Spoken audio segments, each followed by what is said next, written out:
आपकी मगरिब की अजान होती है 7 बजकर मेरे ख्याल में 7 या 8 मिनट पर। ये तो छुट्टी के बाद हो रही है। उसके बाद 1 बजे से 2 बजे तक के दरमियान आप ज़ोहर की नमाज पढ़ सकते हैं। बाकी बची बीच वाली असर की नमाज तो आपको 3 बजे से 4 बजे ब्रेक मिल रही है, 4:30 से 5, 4:30 से 5। अब नमाज का टाइम है 5:45 असर का। आप 5:30 से पढ़ सकते हैं, 6 बजे तक, 6:30 तक पढ़ सकते हैं, ठीक है ना, 6:30 तक पढ़ सकते हैं। तो जैसे 2 पीरियड के बीच टाइम मिले, एक टीचर निकल जाए, वहाँ पे जहाँ पे बैठे हैं जाए नमाज बिछा के आप फ़र्ज नमाज 4 रकात पढ़ लें, असर की नमाज हो गई, ठीक है। चलो चलो, should be start now. Break जो है ना, अगर हम 7 बजे छुट्टी करेंगे तो जाहिर ही बात है ब्रेक की टाइमिंग चेंज होगी। ब्रेक की टाइम 5:20 या 5:30 तक जाएगी, ठीक है ना। हाँ, okay okay, should we start now. फेरेंस में मिडिल ईयर वाला बताएं। समरा रशीद, सुने बाबा, आपका जो कान है ना, आपका कान एक तो सुनने का काम करता है। सुनने के लिए आपके अंदर ऑसिकल्स लगे हुए हैं जिन पर आवाज़ के मालिक्यूल टकराते हैं और वाइब्रेशन होती है और वो मैसेज ब्रेन की ओर जाती है, तो ब्रेन कहता है ये फलां लफ्ज़ बोल रहा है। ये लिमिट होती है, 19 हर्ट्ज से कम आप सुन नहीं सकते, आवाज़ की स्पीड ज़्यादा होनी चाहिए। और 20,000 हर्ट्ज या डेसिबल से ज़्यादा आवाज़ आप बर्दाश्त नहीं कर सकते।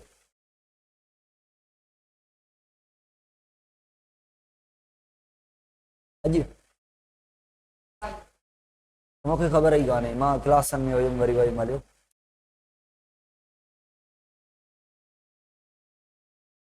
ऑडिबल रेंज 20 to 20,000, बिल्कुल, मतलब 19 नहीं सुन सकते आप, 20 से सुन सकते हैं, ऐसा ही कहा ना मैंने, ठीक है ना। कान को इधर से पकड़े या यूं घुमा के ऐसे पकड़े, बात सेम ही है। तो अच्छा, बात हो रही थी कि कान की कैपेसिटी नहीं है 20,000 हर्ट्ज से ऊपर आवाज को सुनने की।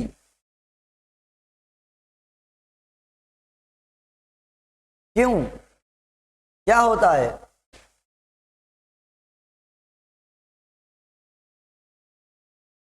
क्योंकि जब ज्यादा तेज आवाज होगी तो आपके कान के जो पर्दे हैं, जो ओसिकल हैं, जो लर्जिश करते हैं, वो टूट जाएंगे। तो जब वो टूट जाएंगे तो काम तो नहीं चलेगा, समझ आ रही है ना। तो उनके टूटने से नॉइज पोल्यूशन के दौरान कान के प्रेशर को कम करने के लिए कान से एक लाइन लगाई गई है जो कि फेरिंक्स में आके खुल रही है। उस पाइप को हम कहते हैं यूस्टेशन ट्यूब, जो क्या करती है, जो तेज आवाज आती है उस तेज आवाज को फेरिंक्स की ओर भेज देती है ताकि कान के पर्दों के ऊपर प्रेशर जितना पड़ना चाहिए था वो ना पड़े। अगर आप नॉइज पोल्यूशन में बैठे हुए हैं तो अपना मुंह खुला रखा करें, ठीक है ना, इतना भी बड़ा नहीं, क्योंकि नाक और मुंह, नाक तो खुला ही होता है, खुले रहेंगे तो जो आवाज का जो प्रेशर है और कम हो जाएगा, आपके कान का नुकसान नहीं होगा। तो ये यूस्टेशन ट्यूब के थ्रू कान अपा हमारे फेरिंक्स से कनेक्टेड है, समझ आ गई। नाक भी फेरिंक्स में खुल रहा है, माउथ भी और कान भी फेरिंक्स में जाके खुलते हैं। ये क्लियर हो गया। वो मिट्टी अंदर वेंदी, भाई क्यों मिट्टी अंदर जाएगी, 2 मिनट की बात है, मिट्टी चली जाए तो ठीक है, ठीक है 2 मिनट की बात है। अगर तेज आवाज है, मैंने कहा तेज आवाज की नॉइज पॉल्यूशन, मैंने ऐसा नहीं कहा कि डस्ट आ रही है और आप यूं मुंह खोल के खड़े हो जाएं और सारी डस्ट आपके अंदर चली जाए, ठीक है ना। अच्छा चलो एक और बात, क्या मैंने सिल्वरी ग्लैंड नहीं पढ़ा है, पैरोटिड, मैंडिब्यूलर, सबलिंगुअल, याद क्यों नहीं है फिर आपको।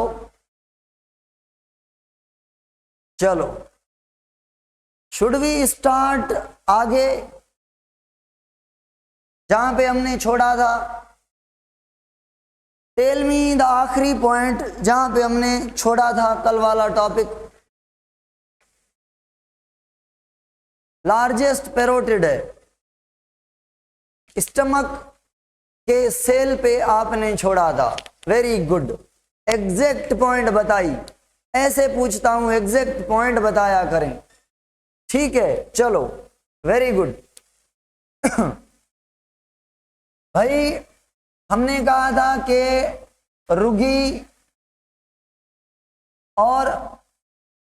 रुगी के ऊपर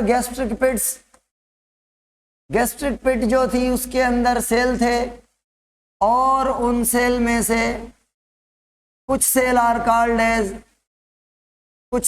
कॉल्ड एज पेराइटल या ऑक्जेंटिक, जो HCl प्रोड्यूस करते हैं। कुछ सेल आर कॉल्ड एज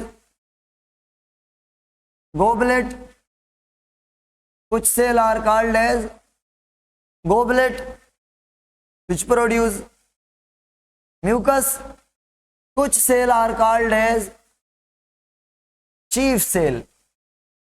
ये मैं कौन सी गैस्ट्रिक पिट की बात कर रहा हूं, ये गैस्ट्रिक पिट जो आपके सामने बनी हुई है, ये कहां की है, इन 3 एरियाज में से पाइलोरिक की है या बॉडी की है या कार्डियक रीजन की है। हाँ भाई वेरी गुड, बिकॉज अगर कार्डियक की होती तो ओनली गोबलेट सेल होते बस, और कोई नहीं। अगर पाइलोरिक की होती तो गोबलेट एंड जी सेल्स होते। जी सेल मैंने नहीं पढ़ा है। Tell me any two function of auxentic cells, 2 or 3 function of auxentic cell। चलो HCl और कोई किल्स द बैक्टीरिया, ठीक हो गया, चलेगा ये भी, मगर ये इसी का ही काम हो गया। इंट्रिंसिक फैक्टर की production, and what are the function of intrinsic factor in the body? It maintain the function of CNS and PNS. It help in the development of RBC and also help in the absorption of vitamin B12 from the small intestine into the blood. Okay हो गया। चलो, what is the function of cheese cell? To produce zymogen granule, to produce pepsinogen, to produce pepsin. What will be the exact correct answer? Zymogen, having pepsin in the form of pepsinogen. Okay. Which chemical help in the activation of pepsin from zymogen to pepsinogen to pepsin? Where? HCl where? at which site the HCl convert zymogen into the pepsinogen, in which part of the stomach? In the lumen, in the lumen, in the lumen. Body की भी वाल भी हो सकती है ना, lumen. Okay, what is gastric juice? Gastric juice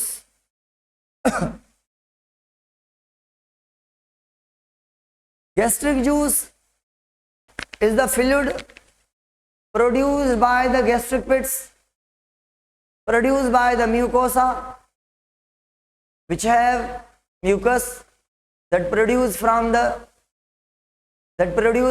goblet cells and gastric juice also have the HCl which produce from the parietal cell. Gastric juice also have an intrinsic factor which also produce from the same oxyntic cells or parietal. Gastric juice also contain some enzyme which digest to the protein. Enzymes are said to be as pepsin. ये कल की बातें बता रहा हूं, आज की तो बात स्टार्ट ही नहीं की मैंने। ये कल की बातें नहीं है, कल की है। जस्ट मैं समराइज कर रहा हूं कल वाली बातों को, नया मोड़ दे रहा हूं, नया रंग दे रहा हूं। बातें कल की है, सबको मिला के जस्ट मैंने कहा है कि ये गैस्ट्रिक जूस है। मैंने कहा है कि गैस्ट्रिक जूस स्टमक से जो भी पैदा हुआ वो सारा जूस है भाई, सिंपल। इसमें पेप्सिन भी आ गया, HCl भी आ गई, इंट्रिंसिक फैक्टर भी आ गए, म्यूकस भी आ गई।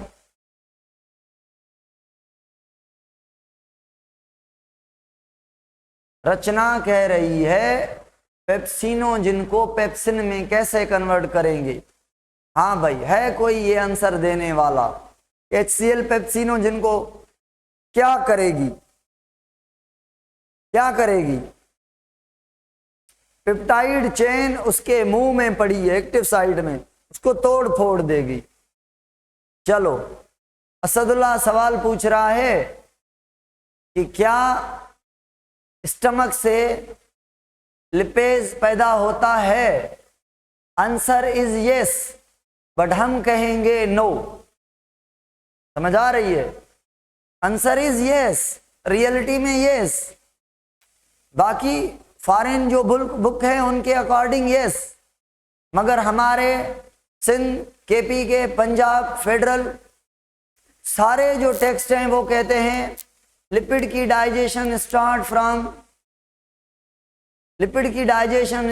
From duodenum by the activity of pancreatic lipase. तो भाई कहते हैं कोई लिपेज वगैरह नहीं है स्टमक में, there is no lipid digestion takes place in the stomach. तो हम कहते हैं ठीक है भाई, समझ आ गई क्या कहना है हमें? माउथ से भी तो होती है ना, कब किसने कहा माउथ से भी लिपेज होती है? भाई वो पेप्सिन का बेटा है रेनिन, पेप्सिन का बेटा ही है, या पेप्सिन का ही फॉर्म है रेनिन, कोई और कैटेगरी नहीं है। पेप्सिन प्रोटीन वाले एंजाइम को कहते हैं। ये रेनिन खाली मिल्क के प्रोटीन को कन्वर्ट करता है बस। छोटे बच्चे में होता है रेनिन, बड़ों के अंदर रेनिन की कमी होती है, बढ़ जाता है पेप्सिन। छोटे बच्चे में पेप्सिन नहीं होता, मगर ये नहीं कहना आपने कि बड़े आदमी के पास रेनिन नहीं होता, होता है। हमारा जो मिल्क है उसका जो अंदर लैक्टोज शुगर है इसको तोड़ता है renin in adult, while in छोटे बच्चे infant it convert casein into caseinogen. चलो कैसीन मिल्की प्रोटीन है। माउथ में लिंगुअल लिपेज होता है, हमारे टेक्स्ट नहीं कहते, हम कहेंगे बस ठीक हो गया, हमें पीएचडी नहीं करनी, ठीक हो गया। वैसे तो ये बातें अच्छी हैं, करनी चाहिए, मगर बुक में नहीं है, क्या करें। Should we start now? आगे वाली बातें बताऊं? चलो, what is the function of G cell? G cell pyloric end के अंदर म्यूकोसा पे लगा हुआ है। इसको गेस्ट्रिन हार्मोन प्रोड्यूस करने वाला सेल भी मानते हैं। ये क्या प्रोड्यूस करता है? गेस्ट्रिन। गेस्ट्रिन क्या है? एक हार्मोन। कल मैंने किस्सा बताया था, थोड़ा खाने का, ज्यादा खाने का। मिक्सिंग वेव थोड़े खाने पे सही काम करेगी या ज्यादा खाने पर? ओवरलोडेड नहीं खाना चाहिए था, कल मैंने पढ़ाया था। अच्छा, मुझे बताएं कि अगर खाना ज्यादा खा लिया, आपने खा लिया, तो जब मिक्सिंग वेव होगी, ऊपर से कॉन्ट्रैक्शन होगी, कॉन्ट्रैक्शन आधे पे भी नहीं पहुंचेगी, तब तक स्टमक कहेगा भाई और जोर नहीं देना, जगह नहीं है। ऐसी बात है ना, कॉन्ट्रैक्शन सही से नहीं हो पाएगी, फूड मिक्स सही से नहीं हो पाएगा, और ये सारा दबाव पाइलोरिक एंड पर पड़ेगा कि नहीं पड़ेगा? जल्दी बता। ये दबाव स्टिमुलेट करता है इस सेल को कि भाई बंदे ज्यादा चाहिए, काम बहुत बड़ा है। सिंधी में चवंदा आहियूं न, कम घणो आहे, माण्हू खपनि। तो फूड ज्यादा है, जल्दी से ऐसा जुगाड़ करें जो इस फूड को तोड़ फोड़ दे जल्दी में। एट दैट टाइम, मतलब ये जो जी सेल है, इस दबाव को, प्रेशर को सेंस करके, कितना प्रेशर है उसके अकॉर्डिंग हार्मोन प्रोड्यूस करता है। और ये आपको हार्मोन पता है, ब्लड से ट्रांसफर होता है। ये हार्मोन ब्लड में जाके, ब्लड से जाता है सीधा पेराइटल सेल, यानी ऑक्जेंटिक सेल पर। अब मुझे बताएं, ऑक्जेंटिक को क्या इंफॉर्मेशन मिली? गेस्ट्रिन ने क्या बताया कि क्या बनाओ, किसकी नीड है? HCl की नीड है। तो HCl कितनी बनेगी अकॉर्डिंग टू द हार्मोन की मैसेज, और ये कितना बनेगा अकॉर्डिंग टू द प्रेशर, और प्रेशर कितना होगा अकॉर्डिंग टू द फूड जितना आपने खाया है, जैसा आपने खाया है। अमाउंट यानी quantity and quality of food. Heavy food खाया है तो ज्यादा खाया है, और हैवी खाया है, एनर्जेटिक, प्रोटीन, लिपिड, तो HCl ज्यादा चाहिए। समझ आ रही है? तो अब मुझे बताएं, HCl की प्रोडक्शन कब होगी? जब खाना स्टमक के अंदर आके मिक्स होगा, पता चलेगा कितनी प्रोड्यूस करनी है तब। हाँ, एक और बात भी है कि आप सुबह का नाश्ता करते हैं 9 बजे, लंच करते हैं 2 बजे या 3 बजे, डिनर करते हैं 11 बजे या 10 बजे, और ये टाइम आपकी फिक्स है। तो आपके अंदर HCl की प्रोडक्शन खाना खाने के टाइम एक फिक्स अमाउंट में प्रोड्यूस होती है, जितना आप एज यूजुअल खाते हैं। अगर कभी कम खाया, कभी ज्यादा खाया, कभी पहले खाया, कभी बाद खाया, तो एसिडिटी के प्रॉब्लम होंगे या नहीं? राइट? In the comment. हाँ होंगे होंगे होंगे। चलो आप स्टमक के डॉक्टर बनेंगे और अपने पेशेंट्स को दवा के अलावा ऐसी टिप्स दे के आप समझाएंगे कि भाई दिन में 7 मरतबा खाया करें खाना, जिसका स्टमक खराब हो थोड़ा थोड़ा खाया करें, ठीक है। न्यूरोलॉजिस्ट बनेंगे तो आप बातें करके, खैर सर्जिकल डॉक्टर भी हो सकते हैं आप। कार्डियोलॉजिस्ट बनेंगे, चलो माशाल्लाह ऑल इन वन बनेंगे। हाँ कार्डियो की ज्यादा जरूरत है, ज्यादा हार्ट अटैक हो रहे हैं, फिर तो आपको बहुत अच्छा बनना पड़ेगा। आप न्यूरो के बनेंगे, पागल से आपका पाला पड़ेगा, हार्ट अटैक वाले दुखी आदमी से आपका पाला पड़ेगा, फिर तो आपको बहुत नरम मुलायम डॉक्टर बनना पड़ेगा। फिर तो आपको अपनी जो है नेचर में बड़ी सॉफ्टनेस लानी पड़ेगी। फिर तो आप मक्खन मलाई आइसक्रीम जैसा आपको बोलना पड़ेगा, ठीक है ना। तभी जो है ना जो पेशेंट हैं वो विदाउट ट्रीटमेंट ठीक हो जाएंगे। क्या डॉक्टर है भाई, ठीक है। तो होप सो ऐसे बनेंगे इंशाल्लाह, हम भी आके देखेंगे, मगर साइकाट्रिस्ट बनेंगे तो हम नहीं आएंगे, ठीक है ना। कोई और हार्ट का भी प्रॉब्लम इंशाल्लाह नहीं होगा। किडनी वाले के पास हम आएंगे, ठीक है ना, स्टोन वाले हैं हम। चलो शॉर्ट टेम्पर्ड नहीं बनना। शॉर्ट टेम्पर्ड का मतलब,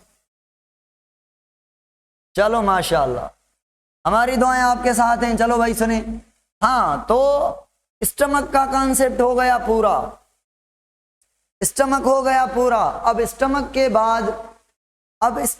बाद जब खाना स्टमक से निकल रहा होता है, जब खाना स्टमक से निकल रहा होता है तो मुझे बताएं खाना कहाँ पे आता है। खाना कहाँ पे आता है? स्मॉल इंटेस्टाइन में आता है। स्मॉल इंटेस्टाइन का पहला पार्ट, स्मॉल इंटेस्टाइन का पहला part is called as, small intestine small नहीं है, बहुत बड़ा है, बड़ा है मगर मोटा नहीं है। तो इसे छोटा इसलिए कहते हैं क्योंकि मोटा नहीं है। तो बड़ा इंटेस्टाइन और छोटा इंटेस्टाइन लेंथ पर नहीं, डायामीटर पर है। 6 मीटर लॉन्ग यानी 18 से 19 से 20 फीट, ओए होए, 2 रूम की ऊंचाई जितना आपका इंटेस्टाइन है। एक रूम की ऊंचाई होती है 10 फीट नॉर्मल, इतना आपका इंटेस्टाइन बड़ा है और आप 5 फीट के हैं, 6 फीट के हैं। पेट के अंदर ये लपेटा हुआ है। लपेटा क्यों हुआ है? बड़ा क्यों जरूरी है? जितना बड़ा होगा उतना काम करेगा। काम को बढ़ाने के लिए स्मॉल इंटेस्टाइन को क्या किया गया है? बड़ा किया गया है। और जगह को ऑक्यूपाई करवाने के लिए क्या किए गए हैं? इसके अंदर फोल्ड बनाए गए हैं, क्वाइल्ड है। स्मॉल इसलिए कहते हैं क्योंकि डायामीटर में बड़े इंटेस्टाइन से पतला है, ठीक है, ठीक हो गया। बड़ा इसलिए कि मैक्सिमम एब्जॉर्प्शन हो। हाँ बिल्कुल। चलो स्मॉल इंटेस्टाइन का पहला portion is called as C type duodenum. दूसरा part is said to be as jejunum. तीसरा part is said to be as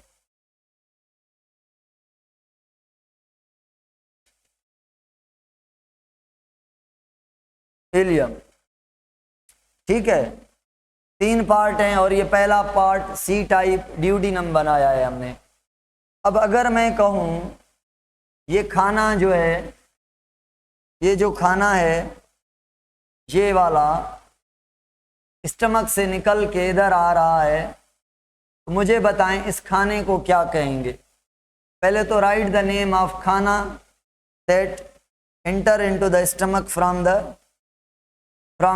enter into the duodenum from the stomach. The khana is said to be as malai जैसा खाना. The khana is said to be as मलाई जैसा खाना. ठीक है, क्या कहते हैं? Crime, paste. पेस्ट, ठीक है, पेस्ट. क्यों पेस्ट हुआ है? क्या स्टमक ने मैकेनिकल डाइजेशन भी की है? क्या स्टमक ने केमिकल डाइजेशन भी की है?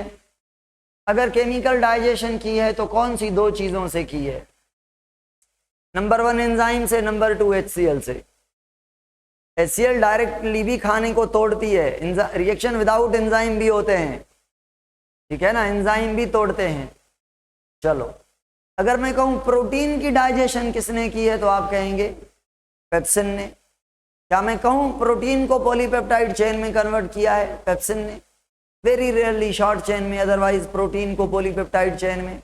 ये मैंने कल पढ़ाया था. चलो जी. फिर भी मैं सवाल पूछ रहा हूं, HCl पहले बनेगी या पेप्सिन पहले एक्टिव होगा? HCl पहले बनेगी या जाइमोजिन पहले बनेगा? जाइमोजिन पहले, जाइमोजिन पहले, जाइमोजिन पहले, जाइमोजिन पहले. देन जब खाने का टाइम होगा HCl बन के आएगी और जाइमोजिन को कन्वर्ट करेगी पेप्सिनोजिन में, पेप्सिनोजिन को पेप्सिन में. ओके हो गया? चलो.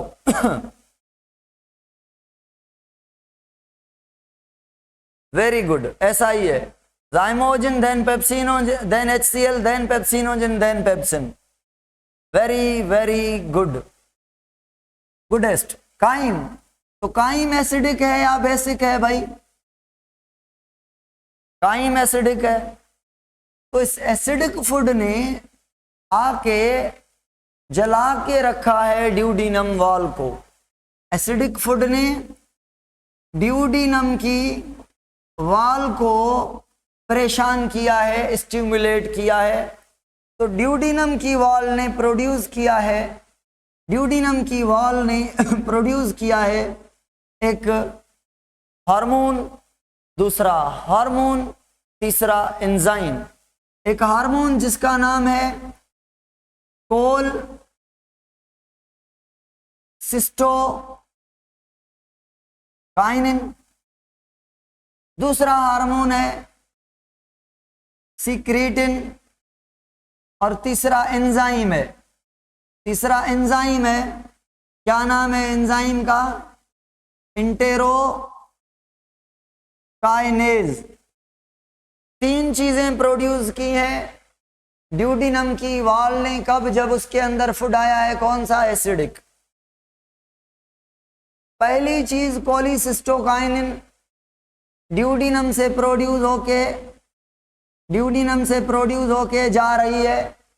इसके पास जा रही है कोलिसिस्टोकाइनिन दो जगहों के पास, पैंक्रियाटिक डक्ट के पास एंड गाल ब्लेडर के पास. किसके पास जा रही है? पैंक्रियाटिक डक्ट के पास एंड गॉल ब्लेडर के पास. वहां पे जाके पैंक्रियाटिक डक्ट की मसल को कॉन्ट्रैक्ट करवा रही है. तो पैंक्रियाटिक जूस लेके आ रही है मतलब, और गाल ब्लेडर से उसकी मसल को कॉन्ट्रैक्ट करवा रही है. तो इन दोनों का जो जूस है गाल ब्लेडर में कौन सा जूस है? लिवर वाला, बाइल. और पैंक्रियाटिक डक्ट में पैंक्रियाज वाला जूस, पैंक्रियाटिक जूस. ये दोनों जूस लेके आ रही है. अब ये कहां से जूस आएंगे? सुने भाई, ये आपका ब्लू कलर का बन रहा है क्या? ब्लू कलर का बन रहा है क्या? पैंक्रियाज लीफ जैसा स्टमक के पीछे, नीचे नहीं पीछे, ये थोड़ा पीछे है और थोड़ा नीचे है.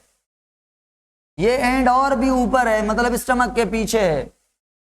ये पैंक्रियाज के अंदर डक्ट है. इस डक्ट के अंदर पैंक्रियाटिक जूस पड़ा है. ये डक्ट आके ओपन होती है कहाँ पे, देखें कहाँ पे ओपन होती है, कहाँ पे ओपन हो रही है ये duct, into the duodenum, into the duodenum. तो आपको पता है, सबको पता है कि पेंक्रियास जो है इसका ये part is called as head, ये part is called as neck, यहां से लेकर यहाँ वाला part is called as body, ये वाला part is called as tail. Generally head body tail 3 part, या head neck body tail 4 part. और ये भी आपको पता है कि जो पेंक्रियाज है, जो पेनक्रियाज है वो मिक्सोक्राइन है, एंडोक्राइन भी है तो एक्सोक्राइन भी है, एंडोक्राइन भी है तो एक्सोक्राइन भी है। थोड़े चंद सेल्स हैं जो हार्मोन प्रोड्यूस करते हैं इसके, इंसुलिन एंड ग्लूकागॉन, उनको आइलेट ऑफ लैंगरहैंस कहते हैं। बाकी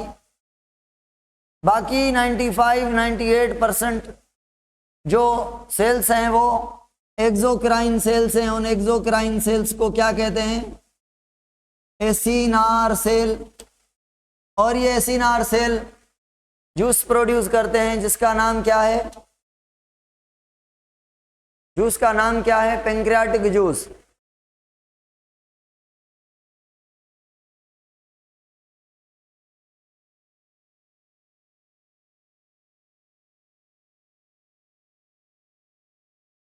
अच्छा, जो पेंक्रियाटिक जूस है, जो पेंक्रियाटिक जूस है वो बेसिक है क्योंकि इसके अंदर बाइकार्बोनेट है, इसके अंदर वाटर भी ज्यादा है, इसके अंदर एंजाइम है। पीएच इसकी बेसिक क्यों है, बाइकार्बोनेट की वजह से। मगर नुकसान पानी भी नहीं दे रहा पीएच को क्योंकि न्यूट्रल है। एंजाइम कौन से हैं इसके अंदर, राइट इन द चैट। हाँ भाई, name the enzyme that produced by the pancreas in his pancreatic juice. The enzyme number 1 trypsinogen, मतलब इनएक्टिव ट्रिप्सिन, और इसका भाई chemo trypsinogen. Pancreatic amylase, pancreatic lipase, nucleus भी होता है मगर हमारे टेक्स्ट में नहीं। मगर ये याद रखना है क्योंकि ऐसा नहीं है कि न्यूक्लियस को और कहीं बता रहा, कहीं पे भी नहीं बता रहा। इट मीन्स अगर आ जाए तो यही करना है जो मैं पढ़ा रहा हूं। सुने, अब कितने एंजाइम हैं, ट्रिप्सिनोजिन, केमोट्रिप्सिनोजिन, ये दोनों के दोनों प्रोटीन को डाइजेस्ट करने वाले हैं। जो पेप्सिन ने प्रोटीन तोड़ी है इसको और छोटा करेंगे, शॉर्ट चेन एंड पेप्टोन्स में कन्वर्ट करेंगे। और जो अमाइलेज है वो किसको किस में कन्वर्ट करेगा, जल्दी बताएं। पॉलीसेकेराइड को डाइसेकेराइड में, स्टार्च है तो माल्टोज में, ग्लाइकोजन है तो माल्टोज में। ठीक है। अच्छा, लिपेज जो है ये किस में कन्वर्ट करेगा लिपिड को, फैटी एसिड एंड ग्लाइसरोल में। न्यूक्लियस जो है ये किसको किस में कन्वर्ट करेगा, न्यूक्लियस जो है ये किसको कन्वर्ट करे, किस में कन्वर्ट करेगा, न्यूक्लिक एसिड को न्यूक्लियोटाइड में, न्यूक्लियोटाइड में, न्यूक्लियोडाई नहीं, न्यूक्लियोटाइड में सीधा। ये फास्फोडाइस्टर बॉन्ड तोड़ता है, ये फॉस्फेट बॉन्ड तोड़ता है, ये एस्टरिफिकेशन जो हुई होती है उसको तोड़ता है, ईस्टर बॉन्ड को। ये ग्लाइकोसाइड लिंकेज को तोड़ता है, ये पेप्टाइड लिंकेज को तोड़ते हैं। सही कहा मैंने, सब क्लियर है यहां तक? इतने छोटे बच्चे थोड़ी हैं कि ये भी आपको बात ना आएगी।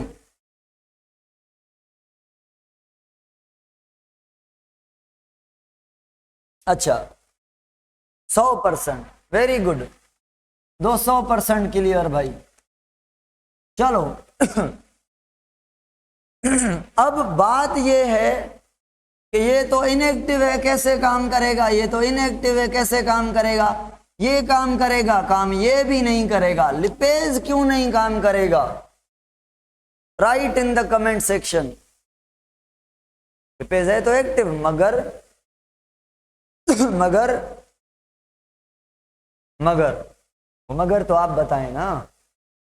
कल पढ़ाया था कि लिपिड ऐसा गंदे टाइप का मॉलिक्यूल है जो एक लिपिड नहीं, 100 लिपिड, 1000 लिपिड, 2000 लिपिड कंडेंस होते हैं। ये किसका वेट करेगा? इस पर डिपेंडेंट होगा लिपेज के भाई खुदारा ये लिपिड को तोड़ के दो, देन मैं लिपिड को तोड़ूंगा।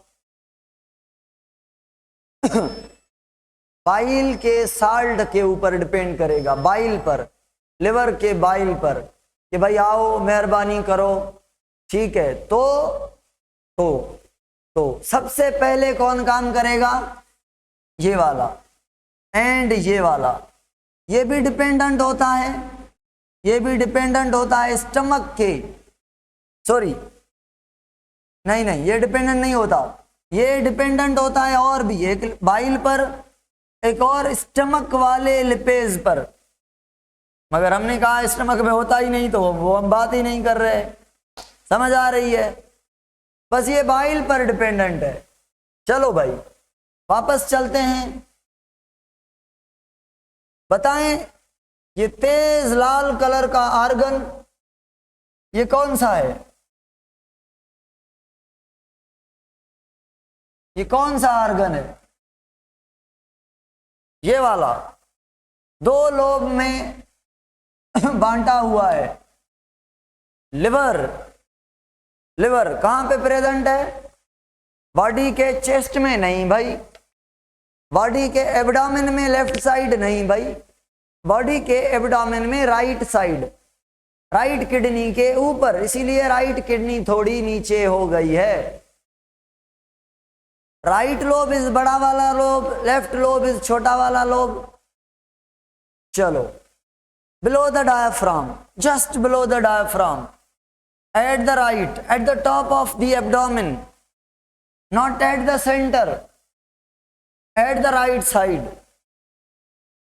चलो, ये स्टमक के सेल, हेपाटिक सेल प्रोड्यूस करेंगे बाइल जूस। ये बाइल जूस लेके आएंगी डक्ट, ये डक्ट लेफ्ट लोब से आ रही है तो लेफ्ट हेपेटिक डक्ट, और ये राइट हेपेटिक डक्ट, ये मिलेंगी। ये कॉमन हेपेटिक डक्ट है या सिस्टिक डक्ट। ये गाल ब्लेडर है, इसके अंदर बाइल स्टोर होता है। ये गाल ब्लेडर है, इसके अंदर बाइल स्टोर होता है। और फिर ये बाइल को लेने वाली ये डक्ट इधर आ रही है। देखें भाई खुद किसके साथ जाके मिली है ये डक्ट? किसके साथ जाके मिली है ये डक्ट? बताएं तो। पेंक्रियाज के अंदर जाके, पेंक्रियाज की डक्ट में।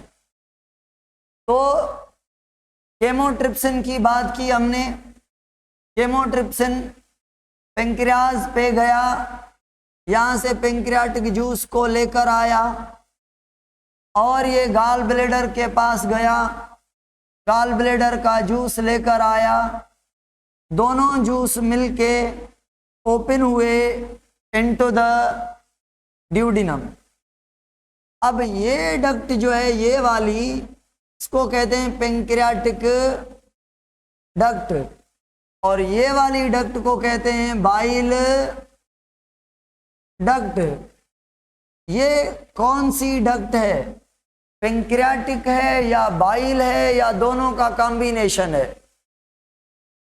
हाँ भाई,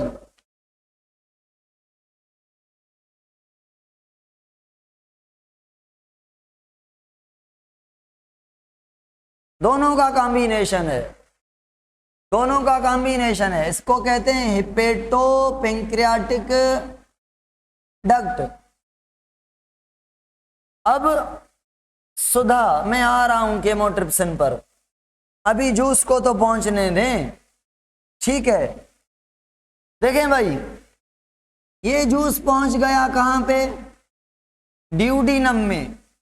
मुझे बताएं, ये लिवर का जूस, ये जो लिवर का जूस, कौन सा जूस, बाइल जूस, इसमें क्या प्रेजेंट था, बाइल की पिगमेंट और बाइल के साल्ट और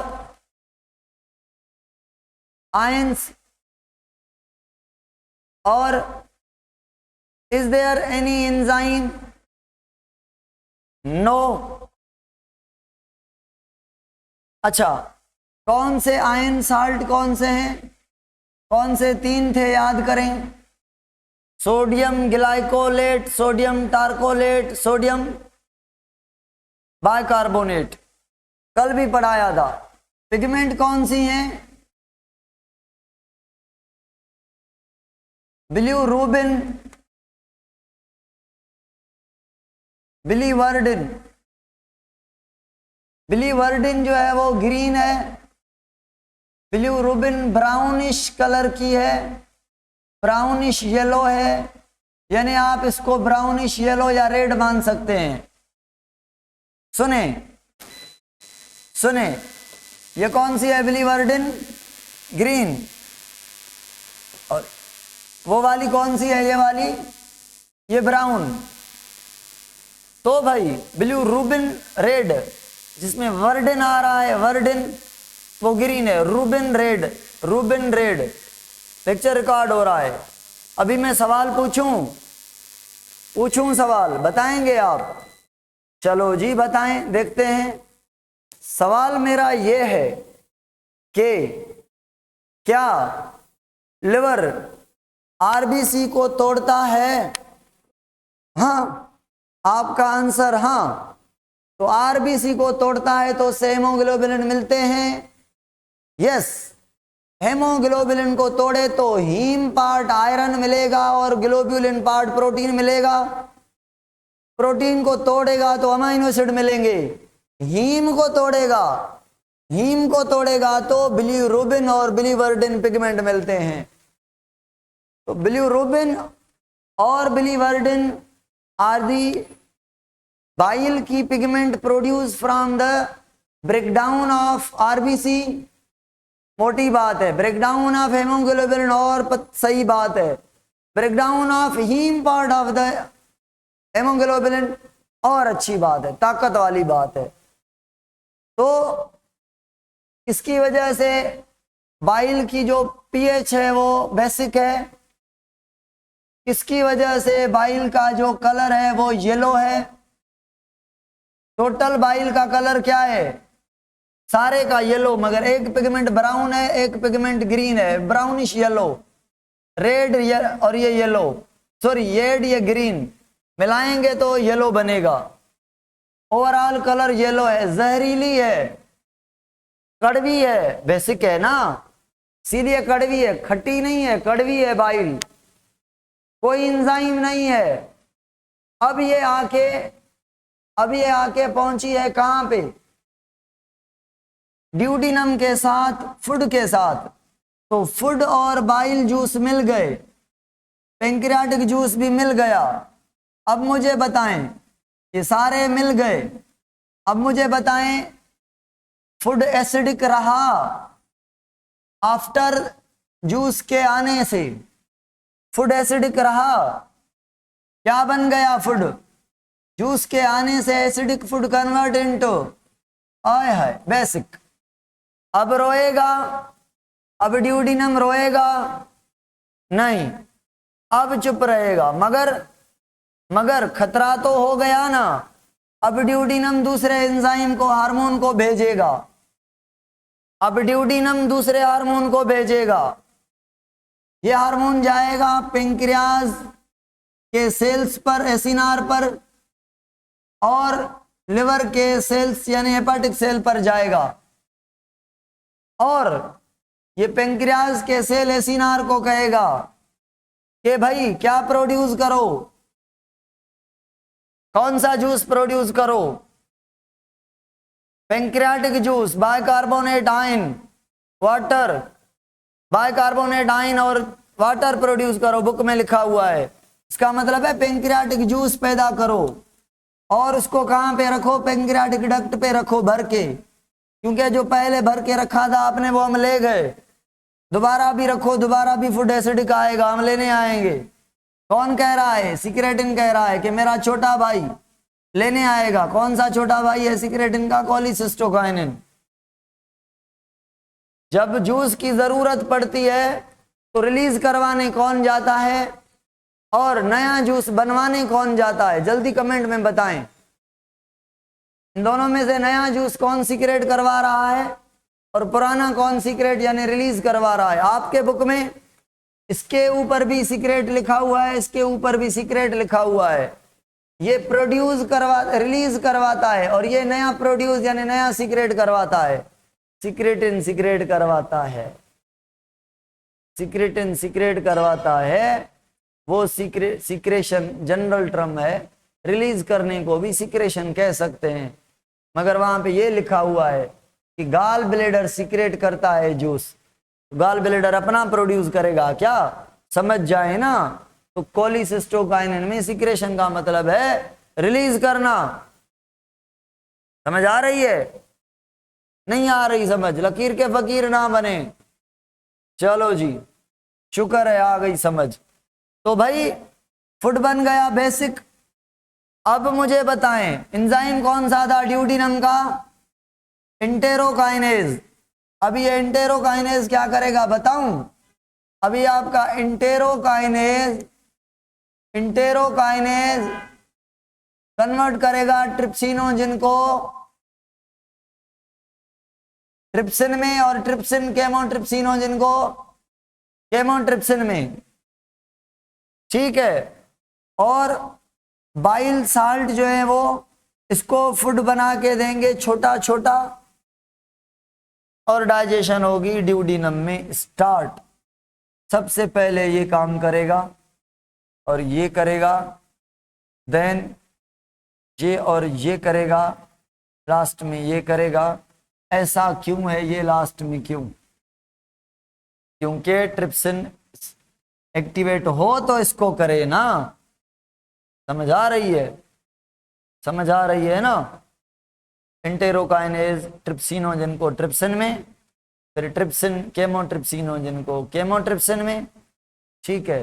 तो भाई डाइजेशन मुझे बताएं कौन सी हुई, ड्यूडिनम में पॉलीसेक्राइड की डाई में, लिपिड की फैटी एसिड एंड ग्लाइसरोल में, न्यूक्लिक एसिड की न्यूक्लियोटाइड्स में, ठीक है।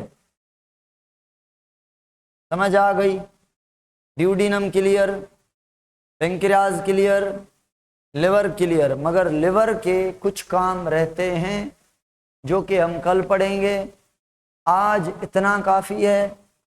कल कल हमारा जो मेन क्लास होगा, कल हमारा जो मेन पीरियड होगा, कुफर सेल, लिवर के सेल हैं, प्रोटेक्टिव इम्यून सिस्टम के कल पढ़ेंगे। लिवर के बहुत सारे काम रहते हैं। कल हम पढ़ेंगे जिजीनम के अंदर जैसे फूड जाएगा, फूड कौन सा जाएगा, कौन सा फूड जाएगा जो डिडिनम में बना है, कौन सा बना है, डाइसेक्राइड और पेप्टोन्स, ठीक है, और fatty acid and glycerol and nucleotide. तो वहां पे न्यूक्लियोटाइड कन्वर्ट होंगे न्यूक्लियोसाइड में, क्या रिमूव होगा, फॉस्फेट। तो समझने की बात यह है कि न्यूक्लियोटाइड तक डाइजेशन कंप्लीट नहीं है, से फॉस्फेट भी निकाल लें, न्यूक्लियोसाइड बना लें, देन डाइजेशन कंप्लीट है न्यूक्लिक एसिड की। और ये एंजाइम करेगा न्यूक्लियोसाइडेज। एंजाइम को क्या कहेंगे, न्यूक्लियोसाइडेज। और ये fatty acid and glycerol same enzyme यहाँ पे भी काम करेगा, पैंक्रियाटिक लिपेज सेम एंजाइम। अगर ज्यादा लिपिड है तो अभी भी काम करेगा, अगर लिपिड थोड़ी थी तो खत्म हो गई डाइजेशन। ठीक है, तो लिपिड की डाइजेशन स्टार्ट कहाँ से हुई थी? ड्यूडीनम में, खत्म कहाँ पे? जिजीनम में। कभी कभी ड्यूडीनम में ही खत्म हो जाती है, लिपिड थोड़ी होती है। न्यूक्लियोटाइड की डाइजेशन स्टार्ट कहाँ से हुई थी? न्यूक्लिक एसिड की ड्यूडीनम में, खत्म कहाँ पे होगी? जिजीनम में। ठीक है, पेप्टोन प्रोटीन की डाइजेशन ये यहाँ पे अमाइनो एसिड में कन्वर्ट होंगे, कल पढ़ाऊंगा। यहाँ पे 2-3 हार्मोन है, कार्बोक्सीपेप्टाइडेज, अमीनोपेप्टाइडेज। स्टार्ट कहाँ से हुई थी? स्टमक से, खत्म कहाँ पे हुई? जिजीनम में। डायसेक्राइड की, कार्बोहाइड्रेट की डायसेक्राइड कन्वर्ट होंगे ग्लूकोज में या फ्रक्टोज में या सक्रोज में, डिपेंड अपॉन द कौन सा डायसेक्राइड है। माल्टोज है तो maltase enzyme glucose glucose, lactose है तो lactase enzyme glucose galactose, fructose sucrose है तो sucrase into glucose and fructose respectively. तो ये शुगर की डाइजेशन स्टार्ट कहाँ से हुई थी? जल्दी बताएं। खत्म तो जिजीनम में हुई है। स्टार्ट कहाँ से हुई थी? माउथ से। कौन सी डाइजेशन माउथ से स्टार्ट हुई है? सारी डाइजेशन जिजीनम तक कंप्लीट है। तो कल जिजीनम को थोड़ा और एक्सप्लेन करेंगे, फिर इलियम की ओर बढ़ेंगे। आज के लिए काफ़ी है। मैकेनिकल डाइजेशन ड्यूडीनम में नहीं होती भाई, ठीक हो गया। मैकेनिकल होती है स्टमक के अंदर और मैकेनिकल होती है माउथ के अंदर। माउथ के अंदर बाय टीथ, स्टमक के अंदर बाय पेरिस्टालिसिस। फिल्टर फीडर पढ़ेंगे कि फिल्टर फीडर ऐसे ऑर्गेनिज्म हैं जो फूड पानी से लेते हैं, पानी के साथ पीते हैं, फिर उसको फिल्टर करते हैं कि ये खाना नहीं है ये पानी है, खाने को सेपरेट करके खा लेते हैं, स्पंजेस।